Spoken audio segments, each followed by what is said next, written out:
Welcome to a Real Man Wood podcast. This is Chris Liss from RotoWire, and I am joined as usual by my co-host Dalton Del Don of Yahoo Sports.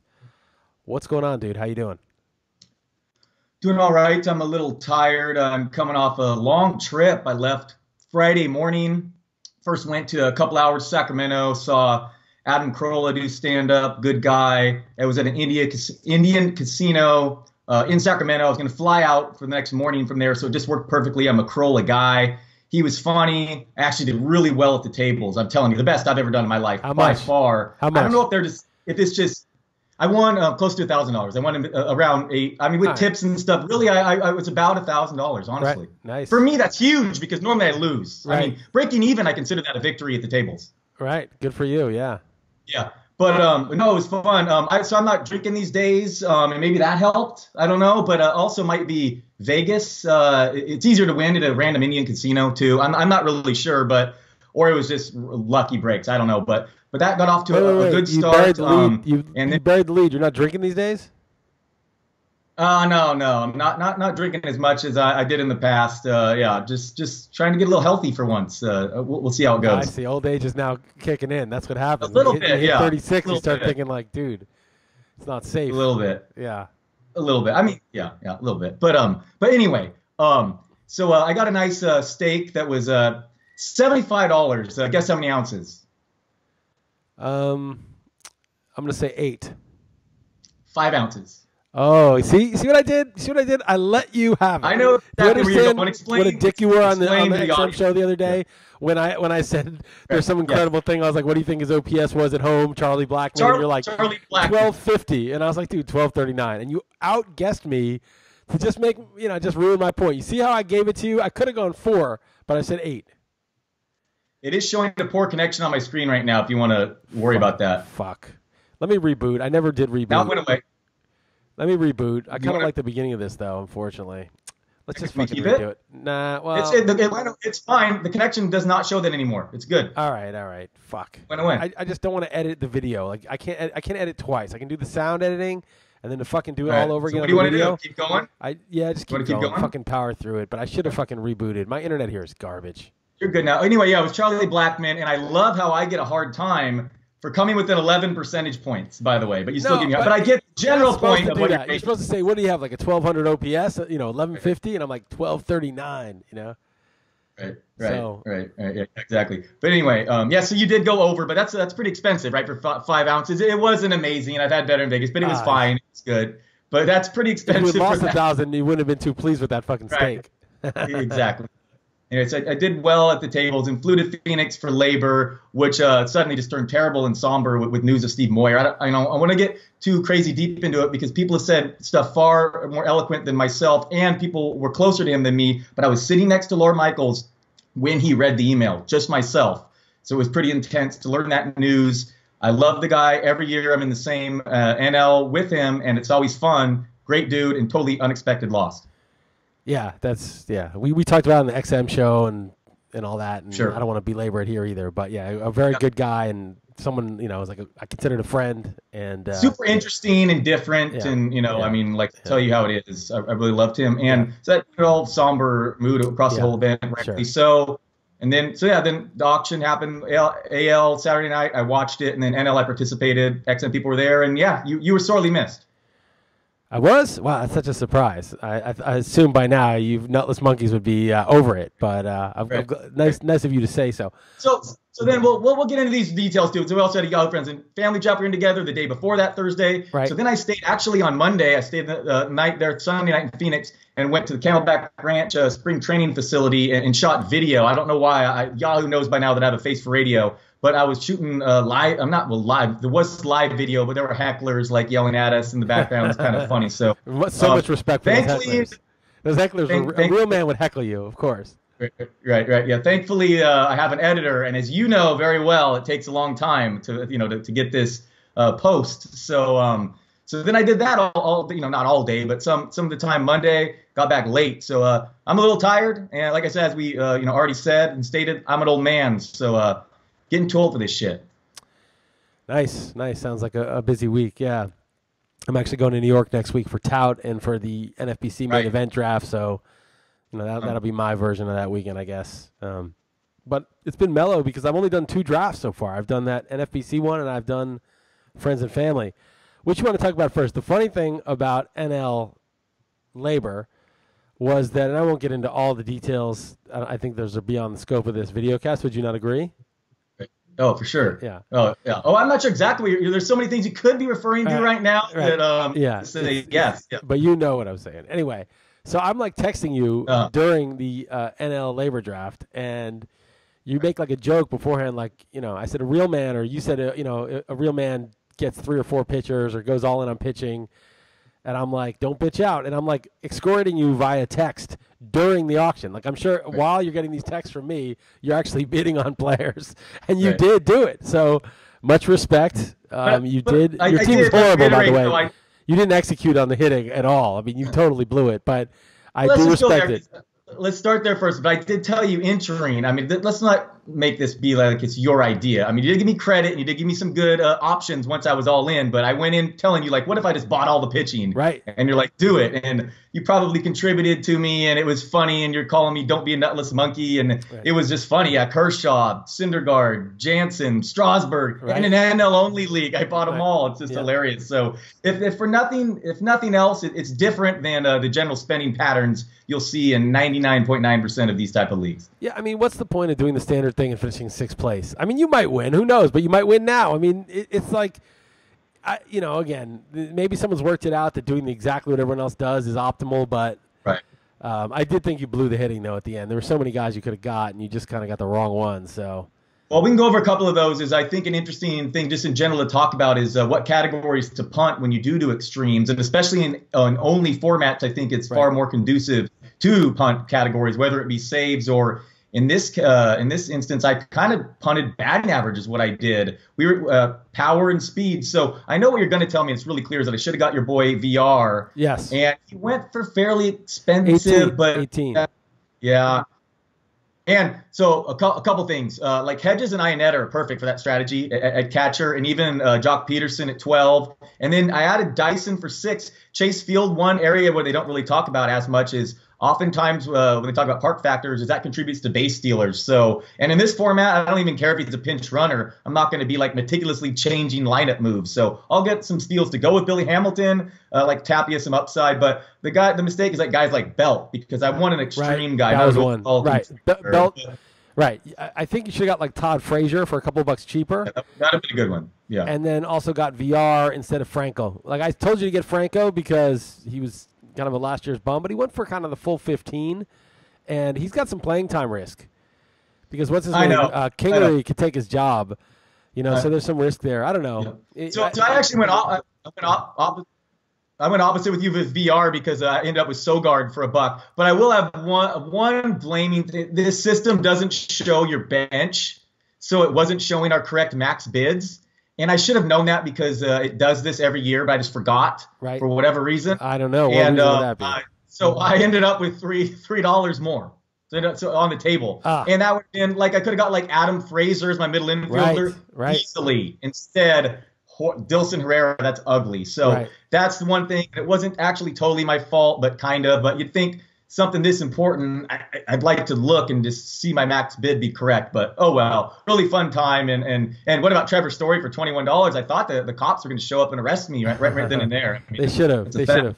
He's being mispriced. He'd be like a $27 player. I mean, he's just hitting the middle of that lineup. Look what he did 2 years ago. I mean, last year he was playing hurt.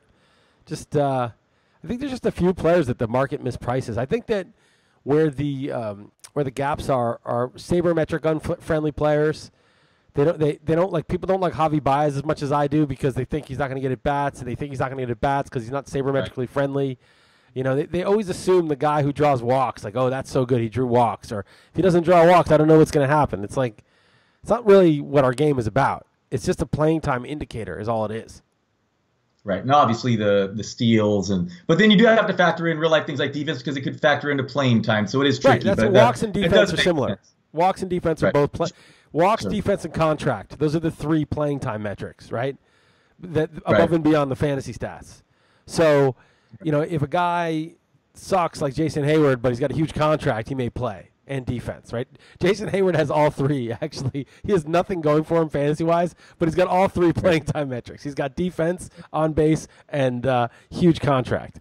And VR, though, has on-base skills. He wasn't great last year, but he has on-base skills. And, the defense and the contract aren't good, but he has his lack of competition. I mean, Sogard it's a waste of a buck. Right. So a great big fantasy invitational thing. I only bring that up really quickly. We'll talk about too many teams, but didn't I send you my roster? It looks like just your absolute. I love it. All your favorite guys. So after that I showed you, I've since added VR. So just so you know, I'm currently assembling one team that is your favorite players, like completely. But anyway, so just to tie this one up, overall, you just giving me a hard time because you love to give me shit, or do you really not like the team, how it turned out? I mean, look. The hitting is obviously garbage because you spent a lot less money. I just thought you executed like a C+ level with the hitting. Like I thought the plan was good. You have Melanson and Jansen. You have 3 aces. You really should win all 5 pitching categories. I mean, obviously injuries or whatever, but you're the favorite to win all 5 to get 60 points in pitching, which is a huge head start. Absolute favorite to win all 5. Yeah. Right. And then Hamilton, and it's like impossible. It's impossible for any player to ever say that in the hitting categories, like no matter how much resources you say, pretty much. Right. Pretty hard to do that. So, but I mean, obviously if you got injuries, then one of your pitchers got hurt, it's open season.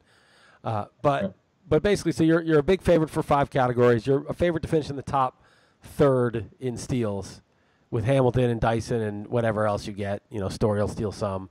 And then the question is power, runs, and average. Homers, RBIs, average. That can you get sort of like halfway there? And the thing is, you can trade a pitcher. Like if those guys stay healthy, you may have a surplus to trade. You may actually even be able to trade a closer too. You may be able to trade Jansen if your ratios are really good and Melanson runs with the job and he's like he was a few years ago. So you may be able to add pieces. But I just felt like your hitting is. You're going to have to get lucky with the hitting. Like all those guys, like Franco have a 30-homer, 300 year, or Story go 43-15, or both catchers hit 20 home. I mean, you're going to have they could. Both those catchers could. Yeah, I'm upset at the Belt pick, and I'm not even usually a homer with him, but not only is he doesn't fit my team, but even in the NL format, he's one concussion away from being done. And Ryan McMahon went for $13. And he actually went later, so that's a frustrating thing for me to watch that upside with Coors. I mean, I love my guy Belt, but in AT&T, the upside's limited, even if he miraculously does stay healthy. So that one in particular has bothered me. Yeah, and Frazier was a couple of bucks cheaper, I think, and he was perfect for you because the batting average you can just write off, and so he's really valuable. He might even steal some bases for you. Yeah. So Belt runs a little though, but yeah, it's probably not your best one. I don't know. You might, we'll see. Tapia though. Tapia, a guy like that for $3 going to Coors, he could go crazy. But I don't know. I just think it was fun to try. We'll see. But no one's done this. I mean, spending that much money. What was it? Just the percentage-wise has to be more than half your budget, right? Yeah, was it more than half your budget on pitching? Yeah, I believe so. Yes. I haven't done the math, but I believe it is. Yeah, I think it is. Yes. All right. Yeah, I'll be tempted to do it in Tout. Maybe I'll do that in Tout. Tout's even worse because Tout's even worse. Real man would. No way. What? No way you would. I said a real man would, but you won't. You've got this over me now for the next week because, if I don't do it, I'm thinking about it. It's a little different in the AL because the pitching's not as good, but and it's so expensive. So in AL LABR, Sale went for 37 or 38, and Kluber went for 37, which is way more than you had to pay for any. Actually, Kershaw was 38, right? 38. Yeah. But your other guys like Syndergaard was 29, right? Yep. 29. Yeah, Strasburg, exactly. 28. Yeah. Exactly. Yep. Those two guys were so much cheaper. So for me to get 3 is going to cost even more. But, maybe we'll see. And you know that I'm going to be in your ear we have to be you better be we're doing the League of Leagues draft that Saturday, right? Yeah. So I'm going to be totally in your ear texting you all day. So I'm going to be you better not be a nutless monkey and go through with an extreme strategy here. But what's actually going to happen is I'll be doing the auction and in your ear because I have a piece and I paid for that other draft and you got nothing in this draft. So it'll be going the other direction and you fucked up this last draft and cost me money. You ruined my whole year. And I'm much poorer because of your neglect. My apologies. Yeah, Kawhi Leonard and DeMarcus Cousins, top 2-round picks in a 3-league sport. I don't want to hear it. I don't want to hear excuses. Those are just excuses. Yeah. That's excuse making. That's a nutless monkey thing to say. Next year I'll go the safer route. Sorry. I'll try the safer route. Real man loses his first 2 picks in a 3-team sport and still wins basketball. Okay? Yeah. That's why I hired you. Especially facing a league with half the teams punting the rest all just to go all into the final sport, right? Especially that one. Yeah, okay. I'm telling you. Yeah. That's some nutless monkey shit. At all. These excuses are weak. Yeah. So, all right. Next time up with a safer route. My bad. Definitely going to pick a running back, first round, fantasy football running back. Whatever you want to do. Just get it done this time, okay? Okay. Don't embarrass us. All right. Don't make me embarrassed to show my face in public ever again. Okay. Yeah. All right. Well, I just want another $500 off you on this Yahoo Friends and Family draft. I mean, that was just. I actually thought your team was pretty good. I haven't really looked at it closely. My team is good. Like, I'm very satisfied with it, but I feel like your team is not bad. Yeah, I'm in too many drafts, and it was far too long ago to remember precisely. But I remember thinking that you did have some good picks. I remember you got like Chris Davis late when I considered him. You took like a middle reliever in like the 7th, 8th round or something. Davinsky or 12th round. That was the 12th round. Yeah, I was exaggerating a little. I was being a smart ass. That was a dumb pick. I regret that. A little bit of reach. But what I did that I liked was I have my cheat sheet that I made, and I just stuck to it. You know what I mean? Like, I didn't care. Like, it was weird because you'd think by now, like, I would just be able to have the confidence that my picks are good, and that I would just simply do whatever I think, and who cares? But weirdly, you're in the middle of this draft. It's kind of different people than you drafted. It's not the NFBC guys who have their way of doing it. It's not my RotoWire guys. It's like a mix of different guys in the industry. And it's a weird, it's a little bit different format. One catcher, only 4 outfielders, innings cap, although I don't think anyone's going to hit the cap, or only a few people will. I've heard you say that. I'm curious. That's interesting. Because of the 15.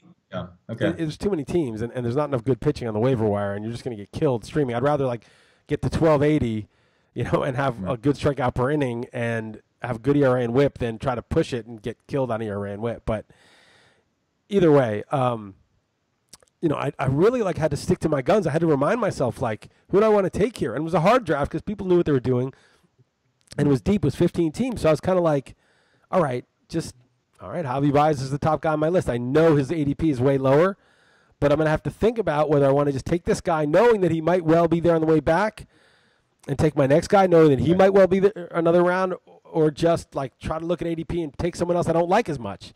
And I just had to remind myself, like, dude, this is my list. I know as much as anybody.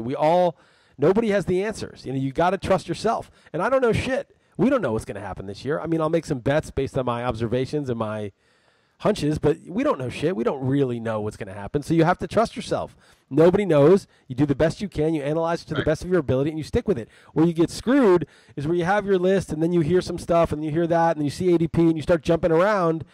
Then it's like it's nobody's team. It's not your team. It's not someone else's team. It's just a random thing that you kind of got cowed. You got cowed into picking. And so I had to sit there and just pick. I had to keep doing it. And in the end, I was kind of like, yeah, I like this team. This is actually the team I meant to pick. Yeah, all it takes is one random player to go off the course anyway. But also, you even brought it up to me last time when I made the point of taking Neris over Morrow. I believe it was you that said, I said, I was checking the ADP, and it was a big difference in NFBC. And you're like, well, did you do from the beginning of the last week? Ever since then, I've just done like the last 5 to 7 days because it's far more representative. Of course, that's not perfect, but if you're going to use ADP, especially in that format you're using, even if you're using Yahoo, use our rankings because it influences it. I mean, might as well. I mean, at least use them when you're trying to compare ADPs, but the recency matters as well. And I didn't factor that in as much as I should have 2 weeks ago. Yeah, but I'm just not looking at it at all. I don't even not even that know. at all, too. You're saying you even care about I'm not trying to play that game anymore. Of like, oh well, sweet, because this guy that I like is going to be available 2 rounds later. It just takes one player to do it. And I was thinking, Lindy Hinkleman's a guy who won the main event NFBC twice. And there was one year he drafted it. Didn't end up being a good team, I don't think. But he drafted in the first round. He drafted Starling Marte at 12 and George Springer on the way back. And Marte was going somewhere in the mid-second that time, or Springer had one of the two, and the other one was going mid-third. And the reality is he picked late first, so he picked late third. So he couldn't get either of those guys in the third, right? And those were his 2 top guys on the board. So what was he going to do? Pick some other guys because of ADP, or pick the guys he liked best? He can't trade out of the slot. I mean, he's just picking where he's picking, and those were the guys he liked best, so he took them. And it's just like. If you're not willing to, make your own list and then go stand by it, then why are you playing? Well, you think you're going to handicap which expert knows better, which projection system, which algorithm is going to give you the best chance? No, you're not. You're going to pick it yourself, and then test yourself against the real world. And if it does well, then you think, I really got, a good feel. And to the extent it doesn't, you say, well, where did I go wrong? And you reincorporate that and you do it again. And they're your picks, and you may get better at it. And if you get good enough, then, then you'll win a lot. And the idea is, if you want to be like the guys who win the most, do the guys that win the most in any endeavor look at other people and say, how do I copy what they're doing? No, they just do it. They do the work, so it's like you got no choice. So ADP is a poison. It's a poison. I really try to stay away from it. I don't even want to know. I don't even care. Yeah, my favorite pick I've ever made personally that I can think back on, and it's easily because it's the only one that jumps out at me, is Larry Johnson in the 11th pick, the 3rd round, when he was still the clear backup to Priest Holmes. It's not because it was my best pick, although it probably was that as well, but it's because in hindsight it was just so different. I remember specifically my friend who was picking at the wheel 12 made fun of that pick and then proceeded to take, I think his name was J.J. Arrington, the rookie running back from Cal. Right. I mean, I don't remember his name. I'm not even. That's J.J. Arrington. Me, and then he took him. Right. Okay. So that was my, and he was like a smart player. He still is. So that was my favorite pick just because it was so different. And as you said, if I had been going off ADP, I would look like a lunatic back then. But I don't think people paid much attention to it, so I didn't. So I'm just like, dude, this guy's most upside. They knew where guys were going even back then. Like the neighborhood, you had jumped 3 rounds, and so they were like, what are you doing? Right. Well, you were taking a guy who scored 20 touchdowns like from week 8 on, and you obviously won. And my leagues that I've done best have all been like that. I had a football league where I took Randy Moss's rookie season. He wasn't even starting when there was no 3 receiver sets. He scored 17 touchdowns. They mocked me in the room, and they're like, a big format, like an important live format, right? Yeah, it was a live format. It was 16 teams. It was $500 each. Back when that was, it's still a lot of money, but that was a ton of money for me back then. I had like investors. And then the Yahoo Friends and Family, I don't remember what year it was, but one year I scored 133 points out of 140. Think about that in that league. The league's tougher now. It's a little easier because you're in it, but it's tougher because there's actually some good players. I was going to say I wasn't in it then, actually. You tried to make the joke, but the facts are I wasn't in it. Every pick was getting ripped. Every pick I made was getting ripped. And the reason I had all these picks was because I'd done AL LABR, but I hadn't done any NL research. So I was just going off the top of my head on NL. Because I used to do a lot of basketball work. Now I've got so much time I can, study baseball properly in February. But then I wouldn't get up on baseball till middle of March, till right before my leagues. Right. So that one I just winged, and I was taking all these guys that were 2 rounds too early and hadn't broken out yet. Guys like Ubaldo Jimenez, the year that he was good in Colorado, just guys like that. And it killed it. And I just as much as possible. Obviously there's a lot of luck involved when you hit on every single pick for 10 picks. There's a lot of luck involved, but I just want to get back to that. I want to get back to just trusting myself. I've gotten so caught up in the vortex of ADP and industry algorithms, and it's a poison, man. The sooner you can free yourself of that, the better. That'd be interesting if you just drafted off an only cheat sheet with a mixed league. I kind of like that strategy. We're talking about these different formats. I went pitching crazy. You just came up with a monochromatic one, and Andy Behrens, he did his total control yet again, just going nuts with these corner infielders. And it's not so crazy. I heard someone comment about how first base is thinner than most people realize. I myself have actually been getting caught thin at third base. So I don't know. Are you under the kind of the general thought process now that there's catcher and then all the other positions? Yeah, pretty much catcher's the real outlier, and second base is crazy deep, and shortstop's pretty deep. So first base is shallow for a guy that you want as your first baseman, like a 30 homer, 100 RBI guy, but it's not shallow for just a 30 home run guy. And it's not shallow it's super deep if you're okay with 20 home runs, 270 average, and 80 RBIs. Then it goes, really deep. But yeah, you usually want more from first base. Also in the Yahoo format, there's only 4 outfielders and 2 utilities, which means normally you have 5 outfielders, 1 utility, which means maybe half an outfielder and half of those are filled by corners usually, not usually middles. So there's really 3.5 corners and 5.5 outfielders in a standard league. Right. But in Yahoo, I think, because there's only 4 outfielders, maybe there's 5 outfielders and 4 corners because you get an extra half corner that fills that utility spot. And so they're just a little more scarce. So Barron's preposterous total corner control bitches strategy actually isn't that crazy because there is in the Yahoo format, there's a little bit of a premium on corners as opposed to most formats. It's funny that he got Rizzo too, of the people that loaded up on all the first. So then he gets Rizzo because he's available at second base in Yahoo, which it's arguable either way. But what do you think the ideal innings limit then is for a 15-team format, like 1250? Yeah, 1250 maybe, 1200, 1250. I mean, I don't think people are going to get there. Last year, that crazy exercise, that crazy worthless exercise I did that I had to scrap because it didn't bear any fruit, where I looked at the replacement value in NFBC. The pitchers that people picked up on waivers last year got fucking pounded. Their ERA collectively was like 4.40. And remember, that's only the ones that were active. So like streaming matchups were good matchups. These are like all the curated matchups that were active in people's lineups. It's not just like a LABR or something where you pick up a guy and have to leave him in there. This is like smart people putting them in optimally. It was 4.40. And so if you think about it, like, if you're behind on innings and you think like in the past, okay, I'm just going to stream in August and September, get all these like good starts. Yeah, you get a couple, but there's a lot more like hardcore owners now in the league. Guys like Zinke, guys, Rudy Gamble and Gray Albright. Both the Rasball guys stream like crazy. Pickup guys are active. The RotoWire guys stream like crazy. Jeff and I are pretty aggressive. P&L is obviously going to be aggressive. They added Genstad, who's going to be a good owner. Like it's just, you're not just going to have that easy low-hanging fruit on the waiver wire to say, oh, I got a good home start against the Padres, I'll just pick this guy up.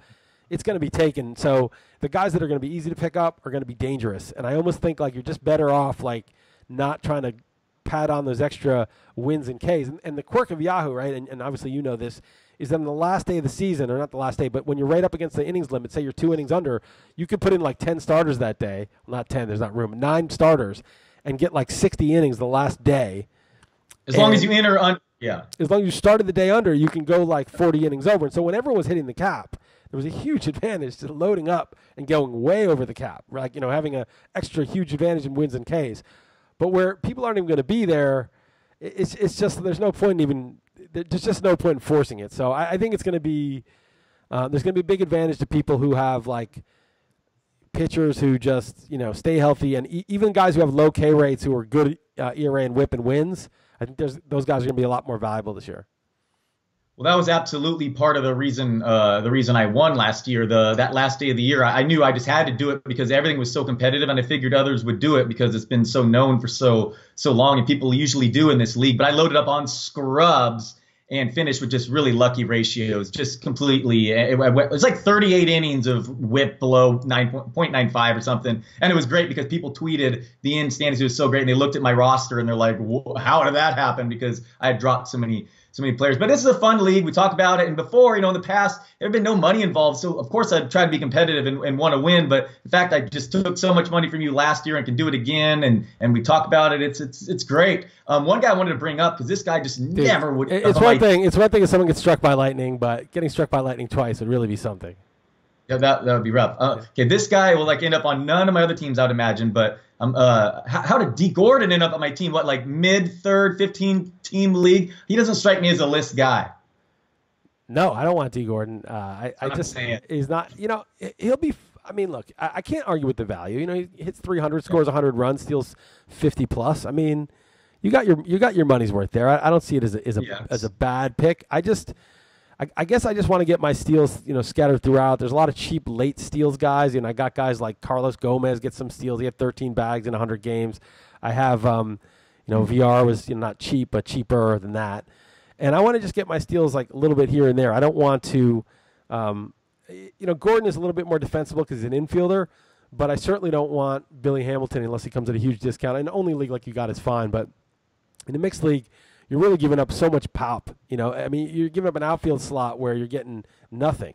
So the Hamilton was purely a strategy for LABR. But, man, I was upset when you grabbed Chapman, where you did in this league. You were going to take him? Oh, yeah. I wanted him right there, big time. So it's funny because it was him or Buxton on that, early fourth. And I was like, Buxton might come back to me, but Chapman's not. And so I took Chapman, and then he went all the way, and Buxton went all the way down, and then he went back up. And of all people, fucking Pianowski took Buxton, who's not that type of guy. He's not a Pianow player at all. But then I felt better because Jeff said, oh, no, I would have taken him right before you. No way Buxton was getting back to you, so I felt better. Yeah. Right, yeah. Of course, Buxton, I have a couple shares of him, and he could go absolutely crazy. No, I have him in that other invitational one I talked about. So how many other leagues are you going to join this year? I know you don't go crazy like, say, me or Erickson, but you got to have a few coming up. Yeah, so I'm going to do a second Beat Chris list. I thought you were going to be part of that. Was that you who said it? No. Okay, no, it was someone not else. Me. I thought it was you. No. You want no part of that. I've not been You definitely don't want a piece of that, of course. No. But no, so I'm going to do second beat Chris Liss. I'm going to do the main event. I'm going to do Tout. I have a home league, and I have the staff league. So that's five, six more leagues. That's all right. Heard a couple of those. So yeah, the stretch run, that'll be fun. Yeah, it should be good. By the way, my battery's running super low on my computer, which I could get up and can you talk by yourself? I can either plug it in or I could wrap things up. We've been half an hour. I mean, it's not like this is a short pod. I have nothing super special to talk about. Oscars. You watch the Oscars? Nah, I hate that shit. Yeah, no, I'm good for this week if you are, frankly. Yeah. My team balls.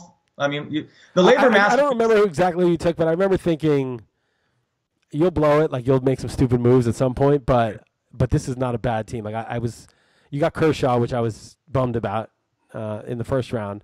I'll just say one other thing about friends and family. We got like a couple minutes before this thing dies. Yeah. Friends and family, I was picking 12th, and I really thought I was going to get one of the big four starters. I was like, okay, I'm going to get one of those Kluber. I'll probably get Kluber or Sale, and then you took Kershaw. Zinke took Kluber, the second one. Somebody took Sale, and then Jeff picking before me took Scherzer, and I was like, oh, shit. It's the first round, 12th pick, and I can't even get one of the big four? That's crazy. I mean, I'm not upset to get Harper. Don't get me wrong. But yeah, Harper there's pretty nice, right? Yeah, it's fine. Especially when you get Syndergaard too. I knew you were going to get Syndergaard. What was last week's thing called before the draft? It's called The Real Man Would Draft Syndergaard. Right, exactly. Yeah, right. Yeah. And you did. I should have called it. I should have called it. The call is coming from yourself. Is what I actually should have called it. But anyway, at least I drafted Syndergaard. But I read and LABR. I went and bought him. Yeah, and you got Syndergaard, so we're both all in on that. And you have him in that the other NFBC online also. Yeah. So and the invitational one. I think I'm just all in on him. I think if he just wouldn't have done that shirtless interview, I probably would have avoided him. But I just fall for that. I didn't see it. So, but he's throwing 103. So yeah. Well, here's the thing about it. Now that you have him so many places, I only have him one place. I won't be that upset if he gets hurt. It'll be a small consolation. I'll be like, well, that sucks, but at least I got. Although the problem is I have him in the league where I would lose $500 to you, so I don't really. Right. Oh, good. I love you. I want you to have a no-win situation, like in life. That's what I'm hoping for. Yeah, trust me, my life's definitely a no-win situation. There's one last thing. Oh, so I was going to recommend your Yahoo article, the argument for the three outfielders, and it was funny because Betts, Harper, and Stanton. Like when I went to do my own cheat sheet, I really agonized. I was like, okay, Trout's 1. Who's 2, 3, 4? I clearly had Blackman 5. Like I knew Blackman was 5. Some people have Blackman above that, but I had Blackman 5. I think he's right there. Yeah. Trout 1. I was like, how am I going to arrange these three guys? And I went through each of it. It's funny that you guys are having that argument because I had the same argument in my head, like literally that argument. And I was like, good. I'm glad you like that. I ended up doing it Stanton 2. And it's before I saw the Steamer projected Stanton for 53 home runs or whatever. This is before that. Harper, I was like, Harper's in a contract year. He gets like 330. He's so good. He's 25. I was like, but Stanton in Yankee Stadium with that lineup, it's so ridiculous. I was like, but Betts gets steals and he's in a young age and he's in a good park with, and I just agonized back and forth and I went Stanton 2, Harper 3, Betts 4. And so when I read the article, the first one is P&L's argument for Betts, which I was like, good argument. Like I read it and I was like, yeah, that's a pretty good argument. Maybe Betts should be. Then I read Barron's argument for Harper. I was like, that's a better argument. I would take him. And then I read your argument for Stanton. I was like, no, that's the best argument. And that's basically exactly how it happened in my head. And I forgot why I ranked them where. I just had to see the rankings. And I was like, yes, this is exactly it. And basically the fact that this could be like 66 home runs or something crazy where you win your league because of it. That's what I was thinking. I haven't ranked the same exact way, but also admit totally same tier, obviously, and so close. But that's funny. Now he's doomed, especially if you agree with me. I thought I cursed him enough, but that's funny that you say that. And I'm glad that, it's a great, it's a tough argument because they all have strong ones. Yeah, that was good. But Stanton could be Stanton, how fun could it be to own him if he stays healthy? It's like, he goes crazy. It's not likely, but it's in like the plausible range of outcomes that he breaks Bonds' record. We were going real quick going on the on-air videos I told you I was shooting. And we're talking about the Yankees, and I asked Oz from like Big League Stu and Yahoo Sports. I'm like, was it over under if he has 650 at bats? I guarantee you, he's like, I don't know, maybe like 49.5. And I'm like, I was gonna say 59.5 for my over under. That's what I wrote. So I'm like, screw it, I'll just say it in print because I said it. What would you say, right? If he has 650 at bats, not plate appearances? Yes. Well, he's not going to. There's no extent to walk. So the most he can get is like 590 at bats. Okay, I should have said 600 700 at bats. plate appearances. You can say 700 plate appearances. Okay. I think the over/under if he has 700 plate appearances, which means he's like so healthy that he barely takes a day off, is like 62.5 or something like that. Okay, all right. It's crazy. I said 59.5. Okay. I said 59.5. Unless maybe the ball, and maybe you have to dock him because maybe the ball is going to be less juiced in the second half or something. But I'm not going to do it. All right, let's wrap it up. My computer's dying. And I don't want to have an editing issue. So, all right, dude. All right, later, Liz. All right, take care, Don. Bye.